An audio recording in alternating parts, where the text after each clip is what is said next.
இந்த audio books எல்லாம் கேட்டிருக்கீங்களா? ரொம்ப நல்லா இருக்கும். நான் படிக்கிறேன், கேக்குறீங்களா? அந்த லாட்ஜ்ல நீங்க பார்த்தது எல்லாமே போய் விஜய். என் மனசுல உங்களை தவிர வேற யாருக்கும் இடம் இல்ல. பிளீஸ் என்ன நம்புங்க. வாய மூடு. நீ சொல்றத இன்னும் நம்புறதுக்கு நான் ஒன்னும் முட்டாள் கிடையாது. ஐ சே கெட் அவுட். அப்போது அங்கு திடீரென ஒரு கண்ணாடி கிளாஸ் உடையும் சத்தம் கேட்டது.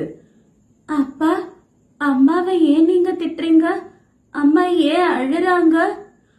அது ஒண்ணும் இல்ல புஜி. அம்மாவும் நானும் நாளைக்கு டிராமா நடக்க போகுதுல, அதுக்காக பிராக்டிஸ் பண்ணிட்டு இருக்கோம். குழந்தை அழறா கண்ணத்தோட. ஆமா புஜி, அப்பா சொன்ன மாதிரி நாங்க பிராக்டிஸ் தான் பண்ணிட்டு இருக்கோம் என்று இவளும் சேர்ந்து சமாளிக்க, அடுத்து என்ன நடக்குமோ என்ற பதட்டத்துடன் மனதில் பெரும் குழப்பம் ஏற்பட்டது. விஜய் ரூபிணியை புரிந்து கொள்வானா? இருவரும் சேர்வார்களா? மேலும் தெரிந்து கொள்ள எதையாவது ஃபாலோ செய்யுங்கள். இந்த மாதிரிதான் ஒரு நாளைக்கு 2 மணி நேரம் கண்டினியூஸா படிக்கிற மாதிரி இருக்கும். பட் நல்லா இருக்கும்.